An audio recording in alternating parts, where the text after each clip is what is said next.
우리 옆에 계신 분과 함께 이렇게 인사합니다. 사랑하고 축복합니다. 하나님은 차별이 없으십니다. 아멘. 오늘 봉독한 말씀을 가지고 하나님의 구원과 사람의 편견이라는 제목으로 함께 은혜를 나누고자 합니다. 우리가 예수 믿고 구원받은 사실은 이 세상에서 가장 큰 은혜요 축복임을 믿습니다. 여러분, 우리가 귀하고 복되다고 하는 것은 항상 혼자만 누리고 갖고 하는 것이 아닙니다. 정말 사랑하고 아끼고 관계가 좋은 사람에게는 나누고 싶은 것이 바로 복된 것이고 귀한 것입니다. 그렇게 볼 때에 우리나라가 예수를 믿고 얼마나 많은 복을 받았습니까? 그런데 저 일본은요, 예수 믿지 않는데도 잘 사는 거 보면서 시편 말씀이 생각납니다. 악인이 잘 되는 것을 부러워하지 말라. 여러분, 저 일본이 잘 살고 그러지만 우리가 항상 볼 때 저 나라가 어때요? 지진이 일어나고, 지난해 우리가 지난달에도 보면은 일본이 얼마나 많은 피해를 입었어요. 도쿄에도 지진이 일어나고, 그럴 때마다 저 자신도 모르게 거봐라. 여러분, 이것이 우리 한국 사람들이 가지고 있는 생각이지만 이것이 하나님 앞에는 잘못된 것입니다. 마치 요나가 니느웨 성이 회개하여 하나님의 저주를 받지 않았던 것에 대해서 큰 불만을 나타냈던 것과 같은 것입니다. 그래서 이스라엘 백성들도 자기 나라 외에는 다른 민족은 다 버림받고 그리고 하나님과 관계가 없는 것으로 생각을 하고 선민 사상에 깊이 빠져 있습니다. 그러나 하나님은 절대 그런 분이 아니십니다. 하나님은 사랑이시라. 할렐루야.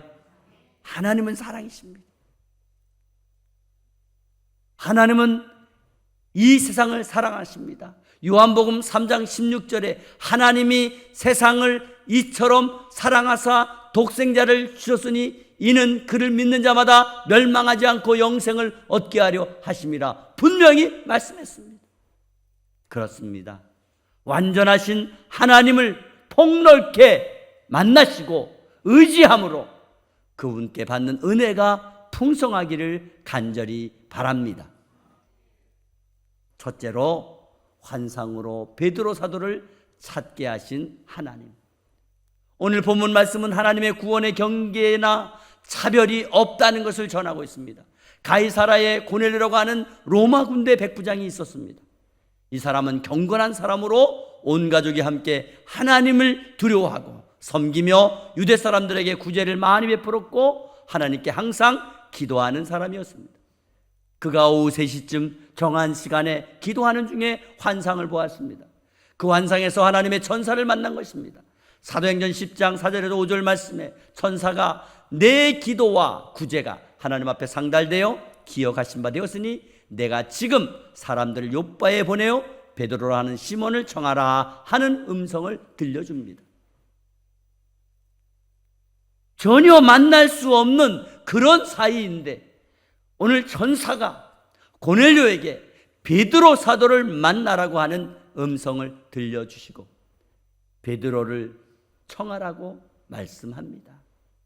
한마디로 사도 베드로와 역사적인 만남을 갖게 된 것입니다.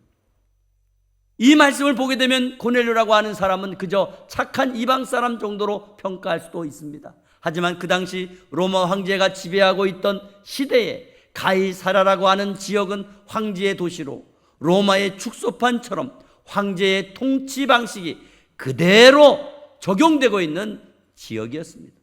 그런 지역에서 로마 군대의 백부장이라는 주인은 대단한 권력이라고 볼 수 있습니다. 그는 한마디로 점령군의 장교입니다. 그는 막강한 힘과 권력을 행사할 수 있는 사람이지만 오히려 로마의 식민지 국가인 유대 백성들을 섬기며 구제를 베풀었던 사람입니다. 그리고 하나님 앞에 항상 기도하는 사람입니다. 이렇게 보면 하나님께서 유대인들만의 하나님이라는 사실이 확실하지 않음을 보여주는 것입니다. 분명한 사실은 백부장 고넬료는 하나님께 항상 기도하는 사람이었으며 많은 가난한 사람들을 구제하던 사람으로 좋은 평가를 받고 있는 사람입니다. 고넬료는 자신의 권세를 가지고 개인 유익이나 편리나 사리사욕을 챙기며 살아가지 않았고 오히려 자기의 권세를 가지고 가난하고 어려운 사람들을 섬기고 도와줄 줄 아는 아주 선한 믿음의 사람이라는 것입니다.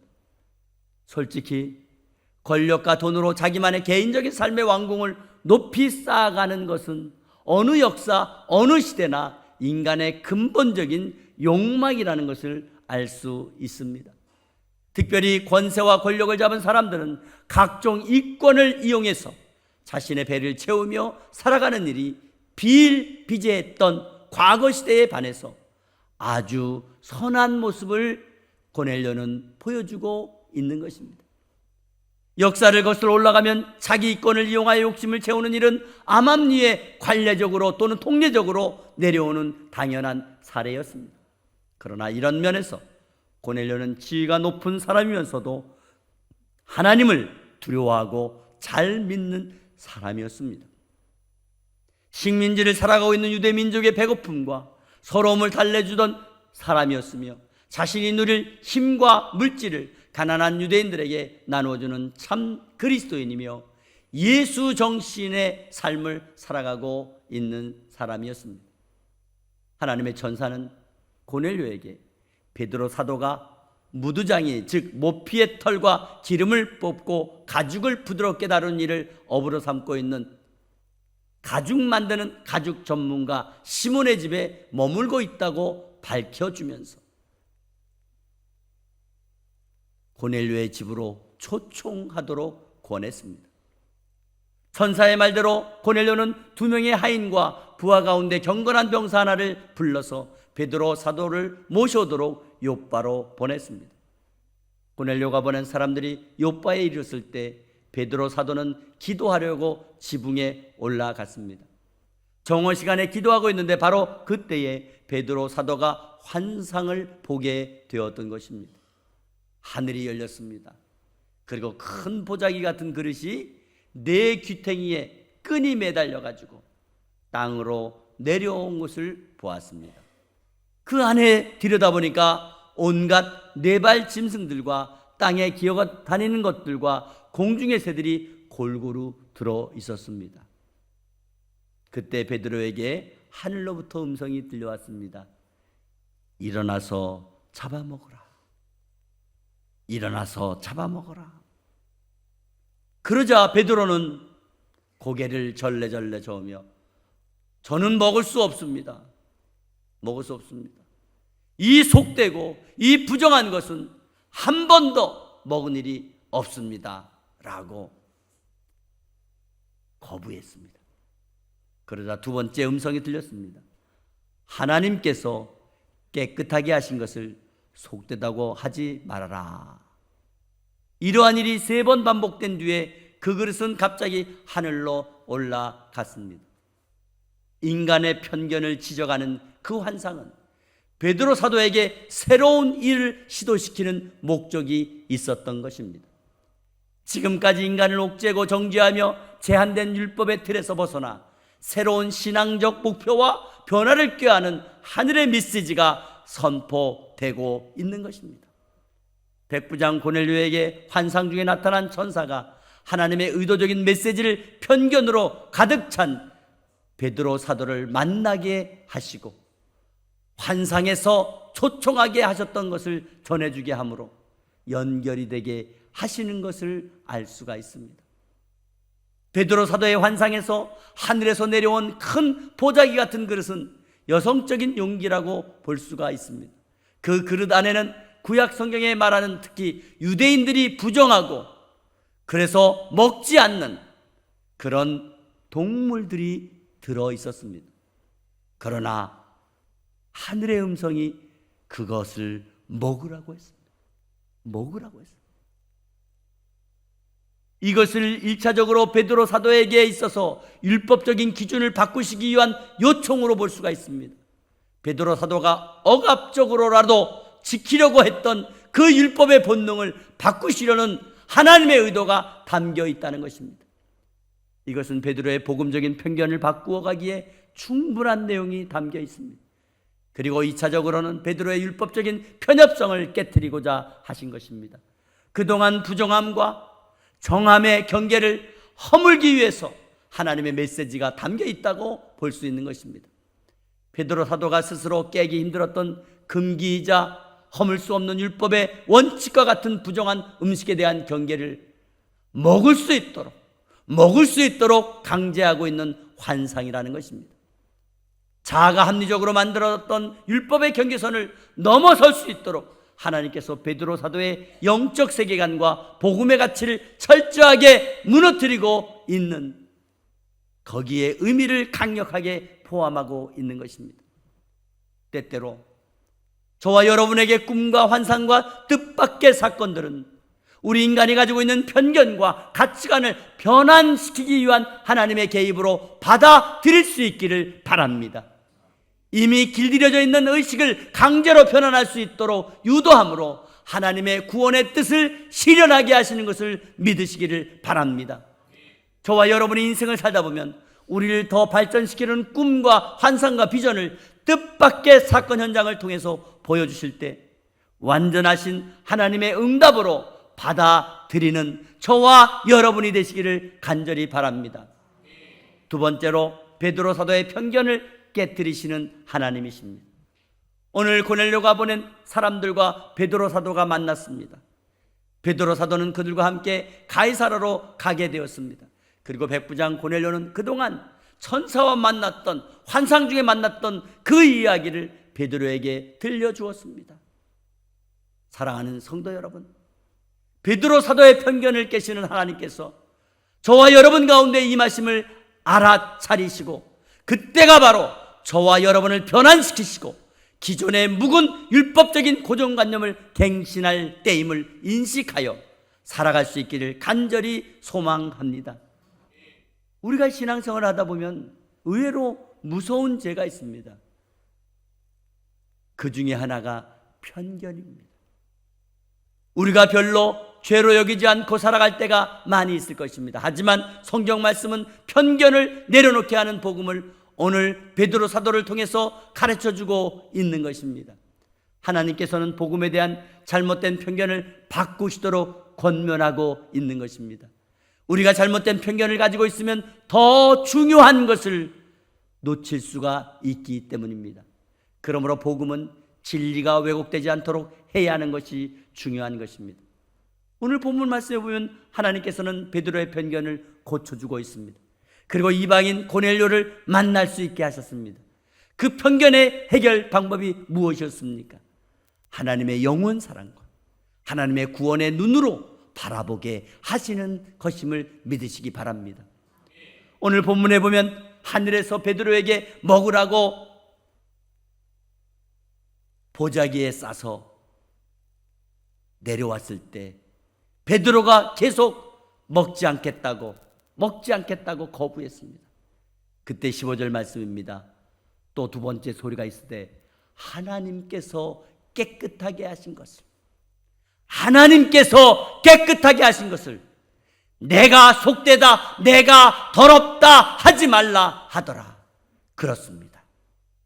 이처럼 저와 여러분이 가지고 있는 편견을 가지고 사람과 상황을 바라볼 때 어떤 결정을 내릴 때가 많이 있습니까?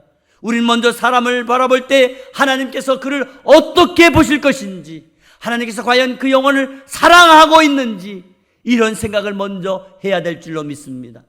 과거에 그가 어떤 잘못을 저지른 사람이라고 할지라도, 과거에 문제가 있는 사람이라고 할지라도, 율법적으로 규제된 일을 행한 사람이라고 할지라도 지금 하나님 앞에 회개하고 돌아오면 하나님께서 그를 깨끗하게 하시고 그 영혼을 사랑하신 것을 믿고 바라보시기를 바랍니다.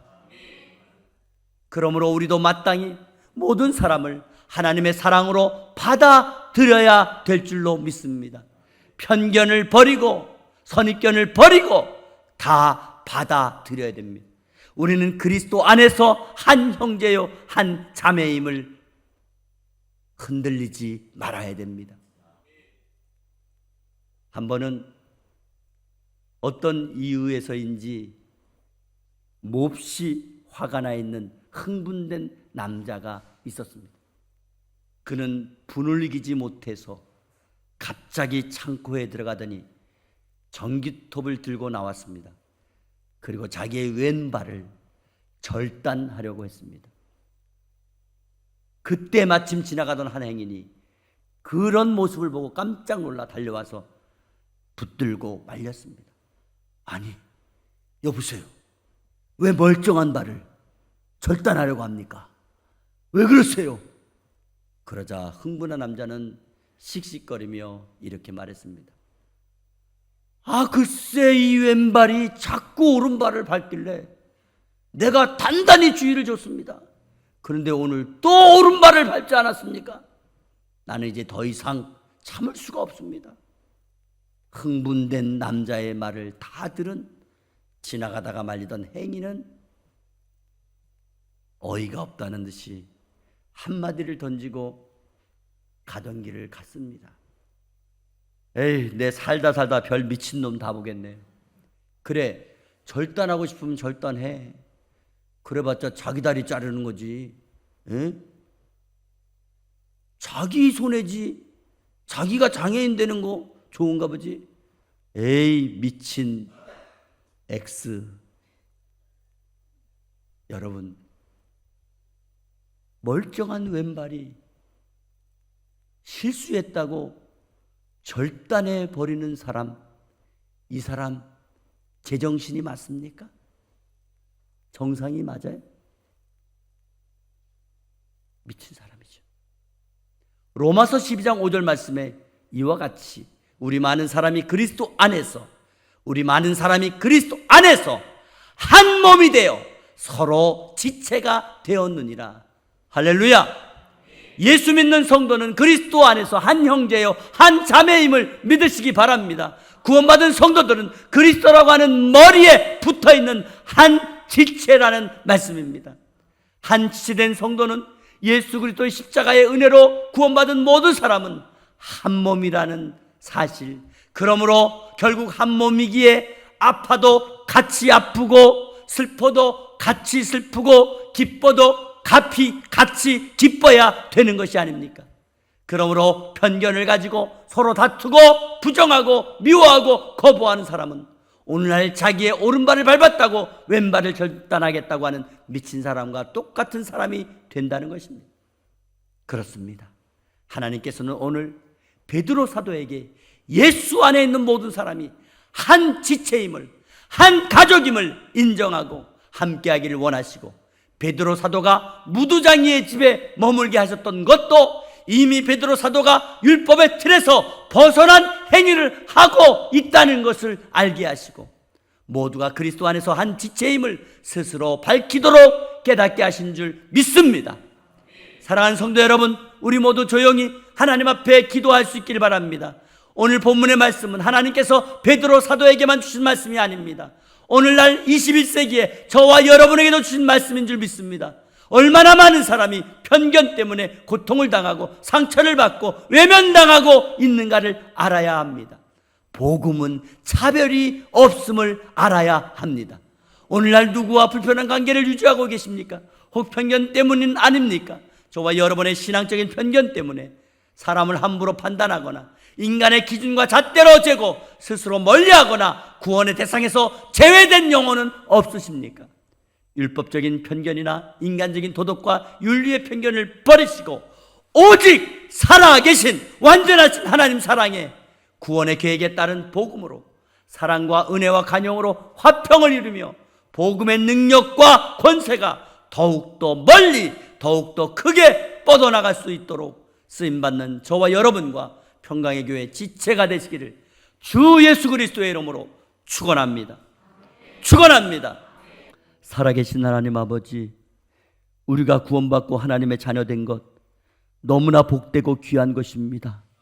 이 좋은 것 나만 혼자 믿고 나만 혼자 구원받아 좋아할 것이 아니라 온 세상에 선포해야 됩니다. 그러나 아버지, 우리 스스로 편견을 가지고 누구는 되고 누구는 안 되는 것처럼 누구에게는 전하고 누구에게는 전하지 않는 그러한 생각으로 우리가 복음을 전하고 있지는 않습니까? 주여, 오늘 베드로의 마음을 바꾸시고 고넬료의 마음을 바꾸시는 그 하나님의 능력이 우리에게 나타나게 하여 주시옵소서. 그래야 아버지, 우리가 어디든지 누구든지 복음 전하는 대상이 되게 하여 주시고 아버지, 국경을 뛰어넘어 차별이 없는 복음의 능력을 아버지 선포하게 하여 주시옵소서. 아버지 하나님, 어떤 나라라도 어떤 사람이라도 어떤 대상이라도 아버지 복음은 그에게 필요한 것임을 전할 수 있도록 도와주시고 우리의 믿음을 통하여 하나님의 나라가 이 땅에 더 크게 더 멀리 확장되게 하여 주시옵소서. 주님 사랑합니다. 온전한 믿음으로 하나님의 그 크신 사랑을 온 세상에 전하게 하옵소서. 예수 그리스도의 이름으로 기도하옵나이다. 아멘.